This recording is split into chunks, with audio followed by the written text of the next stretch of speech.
My name is Merriman Linen, and I was born in the big city of Dunbar, and that's in December 18, 1948.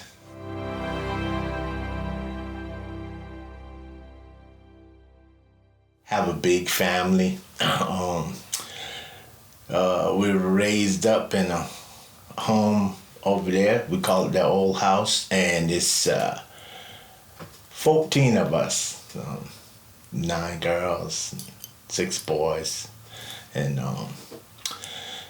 in this era, in our era that we grew up in, farm, we planted garden, we planted farm, and my dad and my mom, you know, they took care of us. We can't ever say that we were hungry.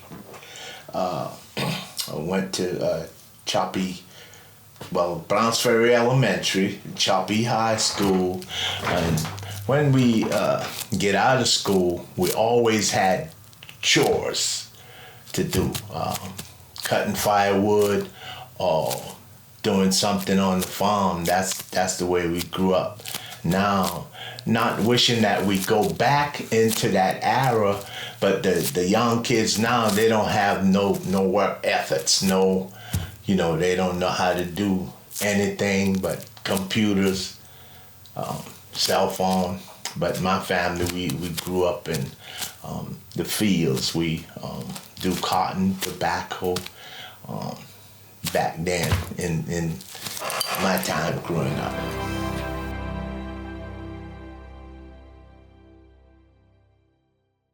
Now this community, like when y'all come in and the way y'all see big old trees now, they used to be fields, cotton, tobacco fields, and the reason the trees are so big is because the fertilizer that was in these fields. I could stand on my porch and then holler, we call it down the street. Then we got section over here in the corner, and then we live around the street. But we grew up, and this is a loving community. Everybody know everybody look out for each other. And back when, in my era, when I grew up, we didn't have to lock our doors. You get out of place, you go play, and the grown-ups are not there, then somebody would holler at you, said you're not supposed to be there. And everybody, love each other. This still is a loving community, but when I grew up, the era I grew up in was a real, loving. My dad, we butcher hog, and big old hog, 200 and some pounds. And at the end of the day, we probably have the back leg because my mom, she just give Auntie Sue, Auntie Betty, give it out to the community But now, and I will say one thing. The reason we have so much disease and sickness now is because of the stuff we eat out of cans, the stuff we get out of stores, the shelf life. But see, back then, and then I'll explain that a lot more to you, Lord bless, if we get on the outside. But this is a great community. We can call ourselves like Philadelphia, brotherly love, because that's where we grew up.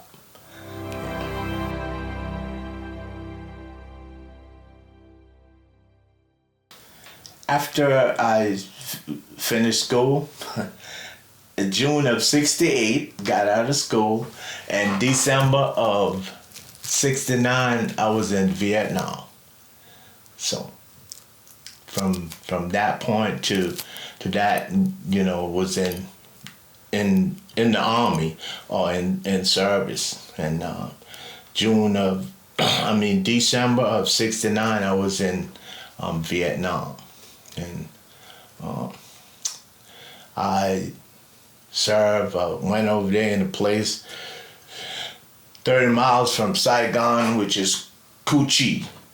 And 30 miles from Saigon, 30 miles from the DMZ, Ho Chi Minh Trail, Cambodia.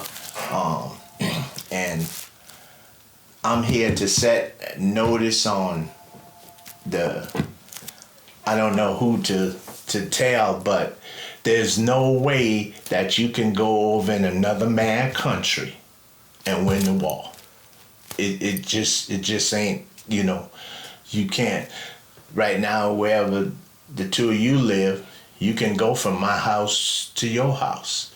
But in the Vietnam era that I was in, the only people that win that war, the people who sold the tires, the people who sold the weapon, and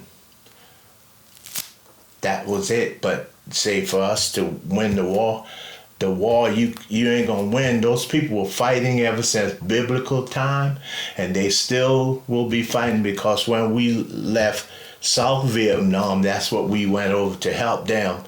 And the North Vietnamese, they just took back over.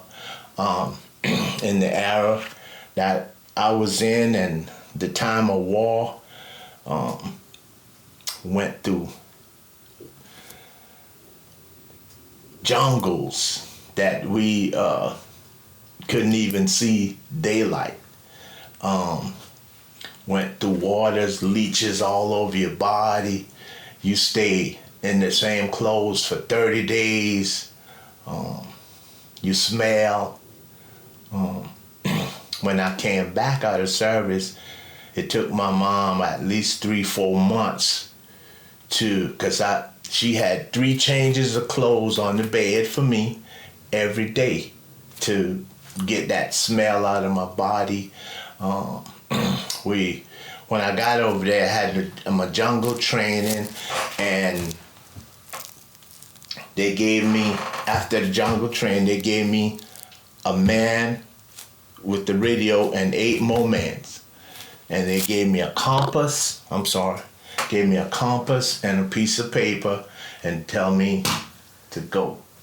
And that's the era that I was in. Now, in '69, we went over right after the Tet Offense, 67, 66. We went over after that, and I stayed over there a year and a day, had 3 men killed. One got blew up. Matter of speaking, I got wounded myself. So I spent my part of my December in the hospital. But sweet, and you meet some friends. I got a friend right now in Louisiana, and we're friends for life. When I left from over there, I didn't want them to see me, and I didn't want to see them, But that war was a nonsense war in essence, because nobody win over in another man's country. What's going on right now is just power, land, and for one person want it all. Yeah, and that's.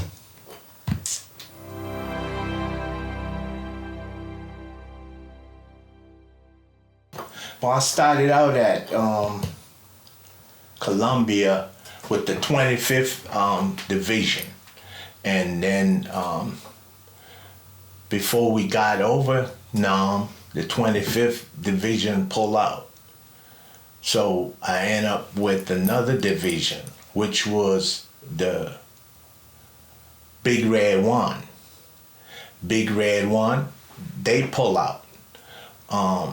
Then I end up from there to the Cav, and from they pull out.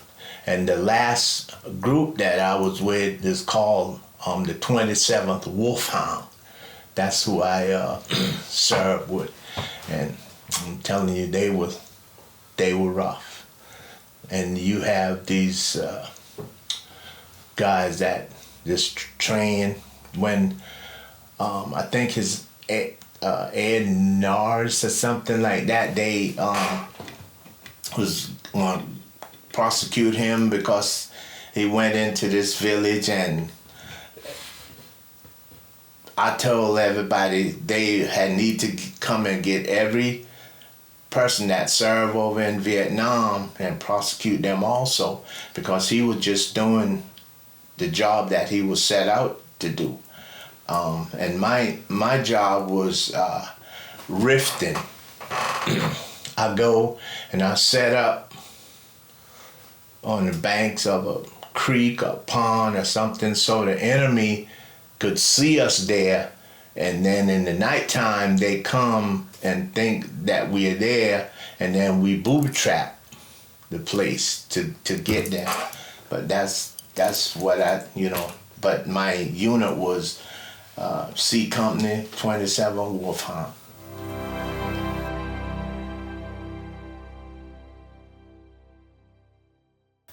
I stayed a year and a day.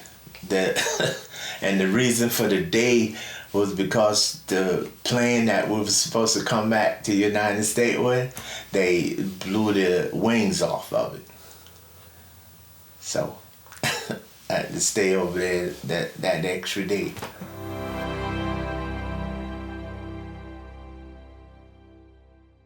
First of all, when I got to Charleston, South Carolina, I fell down on my knees on the highway or the concrete and thanked the Lord for allowing me to come back. And no disrespect or no, but this one white lady, she grabbed me under my arm and she picked me up off the concrete and say, "God bless you, son." And I was so elated to be back myself. And when I got back, we got back in Charleston that night, and a big old about 6-door limousine brought me and a friend from Georgetown. He passed now. His name was Green. Brought us home, and that night, my family, they hugged me with all love, and that I was back. And my dad say, that the good Lord enabled me to come back, bring me back.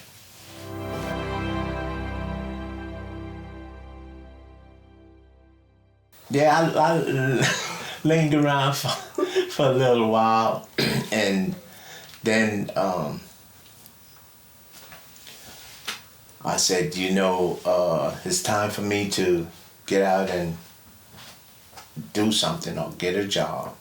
And then I went down to Georgetown, and that one day I ended up with 3 jobs. I didn't work them, but The first one was Coastal Hardware down Georgetown, the town clock. And then the other one was Sherwin-Williams, the paint store. And then the other one was Ace Hardware, right by the ice plant. And I ran the store downtown for about 5 years. Ray McDaniel was my boss, and then I ran that for about 5, and then the Ace right by the ice plant, Sunny Session. I ran that for about 7, and then afterwards, then I decided, the way the pay scale was, I just kind of got out on my own and then start doing carpenter work. And this where y'all are in right now, I built it myself. When I was working at the store at Coastal, I sit behind the desk like this right here, and I took a pencil and I just mapped it out, no blueprint or nothing like that, but I kind of mapped it out myself, and then just start building. And the young lady we see around there, my wife, Miss Elise Linen, matter of speaking, we were going together before I went in service. And then somehow we lost connection in a sense, and then when I came back, because that's my dog around there now,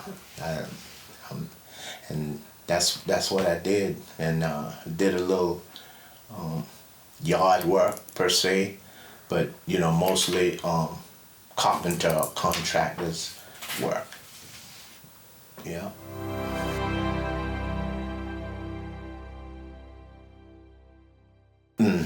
I got me and I call her Honey, and everybody else know her as Honey. They call her Honey, but we adopt 4 kids, 3 girls and 1 boy, and they all, Lord bless them, all doing good. Yeah. Yeah.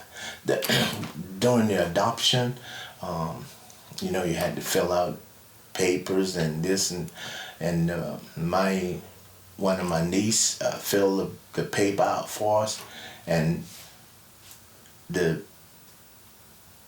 not a catch on there, but I tell them I didn't have no lot of money, had a pretty good sized house and a lot of land, and both of us, we were Christians, and I gave them all the love.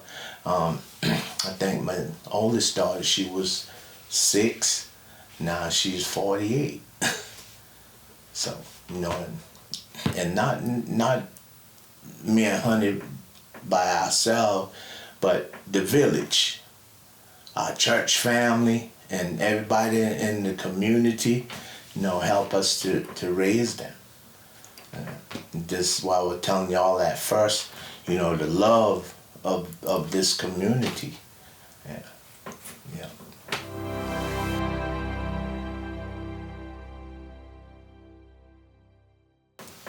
Our community still have a lot of love per se. It has advanced from where, in my era, and when I was growing up, but I would say the love is still there, but the locked door thing, I would go that far to say, back then we didn't, the love was more lovable, more so than now. See, now when we get out and go in our vehicle, me and Honey or my daughters or my wife, and say, did you lock your door? But before, you didn't have to worry about that. But our community has grown, and I live here in our state, the big city of Dunbar. I would put it above all the rest of it.